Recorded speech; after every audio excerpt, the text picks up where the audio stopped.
Nidipo Seminari Tanzania tunakuletea kipindi cha historia ya maisha ya watakatifu. Karibu tusikilize.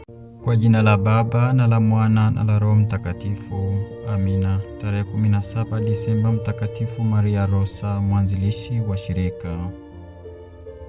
Mtakatifu anayekumbukwa leo hii alidhihirisha maishani mwake kiasi kikubwa sana cha upendo wa kidugu kwa wagonjwa, watu maskini na wakiwa ambao walijitolea kabisa kwa ajili yao. Hiyo ilikuwa njia yake ya kuitekeleza maneno ya Bwana, umpende mwenzako kama nafsi yako. Wazazi wake walikuwa watu matajiri kwa kuwa baba yake alikuwa na viwanda vya nguo. Mama yake alizaa watoto 9 na yule wa 6 aliyezaliwa mwaka 1813 aliitwa Paula siku alipobatizwa. Huyo alipofikia umri wa miaka 17 aliacha shule apate kufanya kazi nyumbani baada ya mama yake kufariki dunia. Baba aliyetaka kumwoza binti yake alifaulu kufanya mapatano mazuri, lakini Paula alipomweleza nia yake ya kuishi kiseja, baba hakumpinga. Kwa muda wa miaka 10 alikaa nyumbani akijishughulisha kutenda mema mengi ya kijamii na kuwasaidia kiroho wale walioajiriwa viwandani mwa babaye. Hivyo alianzisha chama cha akina mama na kukusanya mara kwa mara watu kwa mafungo ya kiroho.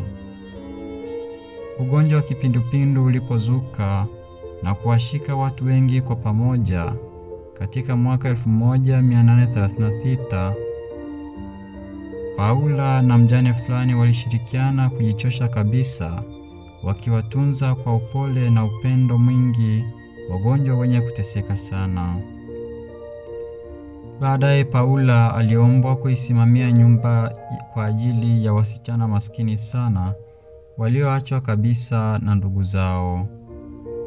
Hivyo ilikuwa kazi aliyoipendelea kweli, na kwa muda wa miaka 2 alifanya kazi hii kwa moyo wake wote. Lakini aliacha kwa ghafla alipoambiwa kwamba wadhamini hawakutaka wasichana hao kulala nyumbani humo saa za usiku. Maana yake ilikuwa kwamba wasichana watunzwe saa za mchana na saa za usiku wazurure tu mtaani. Paula alishindwa kabisa kuelewa mpango wa namna hii, na kwa hiyo aliacha kazi. Muda mfupi tu uliopita, na kumbe Paula mwenyewe aliweza kuwafungulia nyumba wasichana 12 na kuwaruhusu kulala humo saa za usiku. Japo afya yake ilikuwa si nzuri, lakini alikuwa mtu mwenye akili, uwezo wa kukumbuka mambo mengi, roho shupavu sana, na zaidi ya yote kipaji cha kusimamia kazi na cha kuwaelewesha watu. Saidia tu.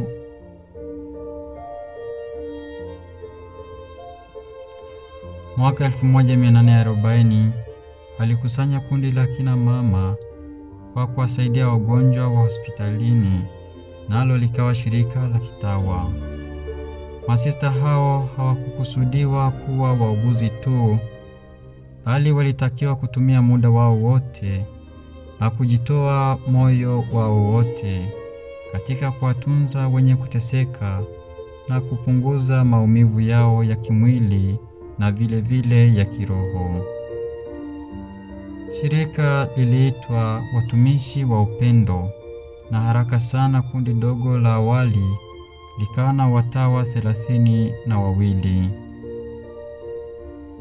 Katika shirika hili la Paula akaitwa jina lake Sister Maria Rosa.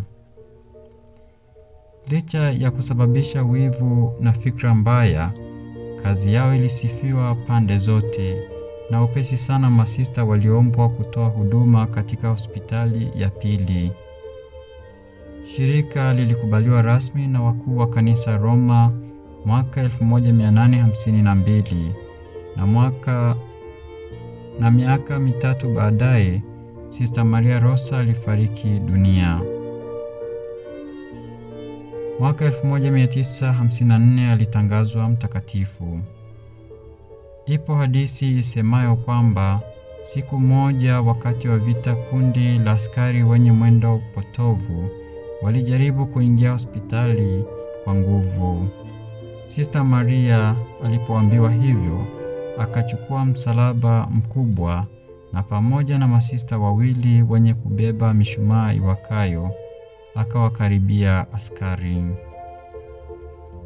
Hao askari wakauonea aibu mwendo wao, wakaondoka bila ya kusema neno. Msalaba huo upo mpaka leo na unaheshimiwa sana na kila mgonjwa. Mtakatifu Maria Rosa, utuombee. Kwa jina la Baba na la Mwana na la Roho Mtakatifu. Amina.